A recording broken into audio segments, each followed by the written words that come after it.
उत्तरबंग विश्वविद्यालयको ल विभाग अनुमोदन बिना नै चलिरहेको छ। गत 2011 देखि नै बिना अनुमोदन ल विभाग हालसम्म चलिरहेको छ। यसैले बार काउन्सिलको अनुमोदनको माग गर्दै आज ल विभागका विद्यार्थीहरूले व्यापक विरोध प्रदर्शन गरे। हालैमा उत्तरबंग विश्वविद्यालयको ल विभागका एकजना विद्यार्थी बिहार बार काउन्सिलमा भर्ना हुने समय असुविधामा परेका थिए। बार काउन्सिलको अनुमोदन बिना विश्वविद्यालयमा ल विभाग चलाएको आरोपमा विद्यार्थीहरूले आज जलपाइगुडी सर्किट बेन्चमा विश्वविद्यालय विरुद्ध मामिला दर्ता गरेका छन्। विश्वविद्यालयका विद्यार्थीहरूको भविष्यसित खेलवाड गरेको आरोप लगाइएको छ। सम्पूर्ण उत्तर बङ्गालका गरिब घरका विद्यार्थीहरू विशेष गरेर यहाँ पढ्न आउँछन्, तर विश्वविद्यालयले आफ्नो मनमर्जी अनुसार चलाइरहेको छ। चाँडै काउन्सिल अफ इन्डियाको स्वीकृति हुनुपर्ने माग गर्दै ल विभागका विद्यार्थीहरूले उत्तरबङ्ग विश्वविद्यालयको प्रशासनिक भवन तथा रेजिस्ट्रारलाई घेराउ गर्दै सोमबार विरोध प्रदर्शन गरे। আমরা এখানে সমবেত হয়েছি মেইনলি যারা পাস আউট করেছে। এখানে দেখা গেছে যে ইউনিভার্সিটি কর্তৃপক্ষের তরফ থেকে একটা ফিস বার কাউন্সিল অফ ইন্ডিয়াতে আমাদের জমা করতে হয় এবং তার পরিপ্রেক্ষিতে আমাদের একটা এনরোলমেন্ট নাম্বার দেওয়া হয়, সেটা অ্যাডভোকেটসদের জন্য, যেটা আবশ্যক, যেটাকে আমরা লাইসেন্স নাম্বার বলে থাকি।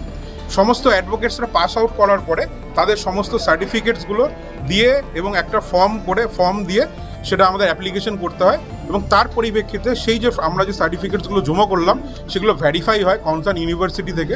যারা যারা পাস আউট করেছে তাদের ইউনিভার্সিটি থেকে, কনসার্ন ইউনিভার্সিটি থেকে সেগুলো ভেরিফাই হয়ে আসে এবং তারপর আফটার ভেরিফিকেশন তাদেরকে সেই লাইসেন্স নাম্বারটা দেওয়া হয়।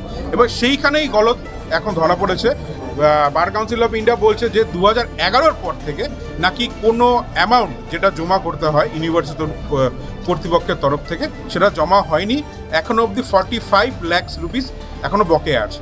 সেইটা নিয়ে আমাদের আন্দোলন যে প্রত্যেক বছর যে এতজন স্টুডেন্ট বেরোচ্ছে, এই বছর বেরোবে, তাদের ফাইনাল সেমিস্টার রানিং এবং কিছুদিনের মধ্যে শেষ হবে, রেজাল্টও বেরিয়ে যাবে কিছুদিনের মধ্যে, এবং তারপরেই তাদের রেজাল্ট বেরিয়ে যাওয়ার পরে সেই সমস্ত সার্টিফিকেটস নিয়ে তারা অ্যাপ্লিকেশন করবে যে তাদের যাতে এনরোলমেন্ট নাম্বারটা দেওয়া হয় এবং সেইখানে যখন অ্যাপ্লিকেশনগুলো ভেরিফাই হতে যাবে তখন সেটা প্রকাশ্যে চলে আসবে যে এতগুলো টাকা বাকি, আমরা এনরোলমেন্ট দেবো না। যদি তারা এনরোলমেন্ট নাম্বার না পায় বার কাউন্সিল অফ ইন্ডিয়া থেকে, তাহলে তারা যাবে কোথায়? এতজন স্টুডেন্ট তারা প্রত্যেকে কেউ আলিপুরদুয়ার থেকে এসছে, কেউ কোচবিহার থেকে এসছে, কেউ শিলিগুড়ি থেকে এসছে, কেউ আরও বালুরঘাট থেকে এসছে। একজন স্টুডেন্ট তারা পাস আউট করার পরে তারা বিভিন্ন তাদের কনসার্ন বার অ্যাসোসিয়েশনে গিয়ে প্র্যাকটিস করবে। যদি বার অ্যাসোসিয়েশন সেই এনরোলমেন্ট নাম্বারটা না পায় তাহলে তারাও তাদের সেখানকার লোকাল মেম্বারশিপ তাদেরকে দেবে না।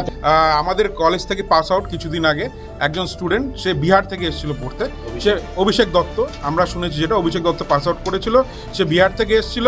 আসার পরে সে যখন বিহারে গিয়ে তার এনরোলমেন্ট নাম্বারের জন্য অ্যাপ্লিকেশন করে, তখন বিহার বার কাউন্সিল তাদেরকে বলে দেয় যে তুমি যে কলেজ থেকে পাস আউট করেছো সেটা বার কাউন্সিল অফ ইন্ডিয়ার মান্যতা নেই তাতে। সেটা নিয়ে এই ডিসপুটটা অ্যারাইজ হয়েছে এবং আজকে আমরা এখানে সমবেত। এটা honourable high court circuit bench of জলপাইগুড়িতে এটা পেন্ডিং আছে, মামলা চলছে। একটা রিট পিটিশন ফাইল হয়েছে, রিট পিটিশনের শুনানি কিছুদিন আগেও হয়েছে এবং সেখানে সরকার আমাদের তরফ থেকেও লয়ার অ্যাপিয়ার করেছে, তাদের তরফ থেকেও লয়ার অ্যাপিয়ার করেছে এবং সেখানে বলা হয়েছে যে কিছুদিনের মধ্যে যাতে যত দ্রুত সম্ভব একটা বার কাউন্সিল অফ ইন্ডিয়াকে এফিডেভিট দিয়ে জানাতে হবে যে কোন কোন কলেজের মান্যতা আছে, কোন কোন কলেজের মান্যতা নেই। সর্বোপরি আমাদের ল কলেজ একটা রেপুটেড ল কলেজ এবং এটা আমাদের গর্বের জায়গা। ইউনিভার্সিটি অফ নর্থ বেঙ্গল আমাদের গর্বের জায়গা, আমাদের ভালোবাসার জায়গা। আমরা সবাই এই ল কলেজ থেকেই ল कलेजকে নিজের সব কিছু মনে করি। अर्कोतिर यस विषयमा विश्वविद्यालयका कार्यवाहक रेजिस्ट्रार डाक्टर देवाशिष दत्तले भने सम्पूर्ण मामिला न्यायिक जाँचको अधीनमा छ। ल विभागको पढाइ गरिनेछ, यसको लागि पत्र प्राप्त भएको छ।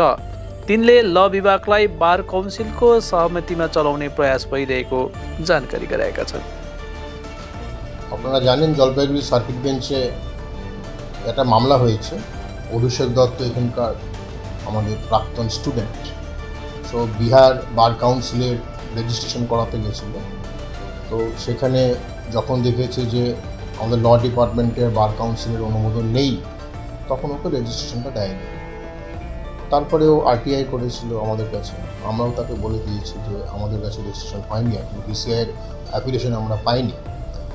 এরপরে আমাদের উপর অসন্তুষ্ট হয়ে বলতে পারেন, বিসিআইয়ের উপর অসন্তুষ্ট হয়েও বলতে পারেন, ও যেটা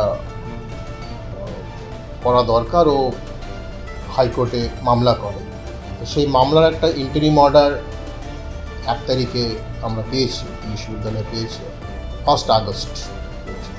সেখানে বলা হয়েছে যে আমাদের ইউনিভার্সিটি ল কোর্স চালানোর ব্যাপারে আর কোনো বাধা রইল না।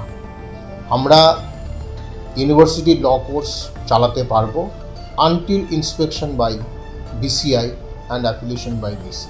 আলাদা, কিন্তু আপাতত আমাদেরকে বলেছে যে আমরা ল কোর্স চালাতে পারবো আনটিল ইন্সপেকশন বাই বিসিআই। কোনো আমাদের কাছে আর কোনো বাধা থাকবে, সার্টিফিকেট দেওয়ার দাম থাকবে এই মুহূর্তে, যেহেতু এটা হাইকোর্ট বলে দিয়েছে ল কোর্স চালাতে পারবো।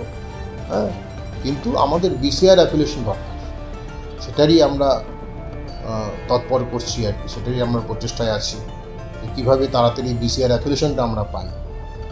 আর বিসিআই তো মানে মৌখিকভাবে আমাদের কাছে হিউজ পেনাল্টি ইম্পোজ করেছে, মৌখিকভাবে, নট অফিসিয়ালি, আনঅফিসিয়ালি করেছে।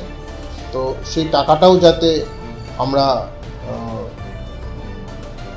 না দিতে হয় আর কি, যাতে কোনো রকম পেনাল্টি না দিতে হয়, সেটাও আমরা কোর্টকে বলেছি। কারণ আমাদের 2015 সালে আমরা 1.5 লক্ষ টাকার একটা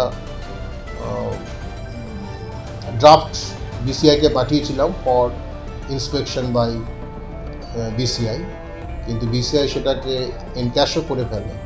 কিন্তু তারপরে আর কোনো বিসিআইয়ের কোনো টিমও আসেনি, কিছুই আসেনি আমাদের অ্যাপ্লিকেশনে দেয়।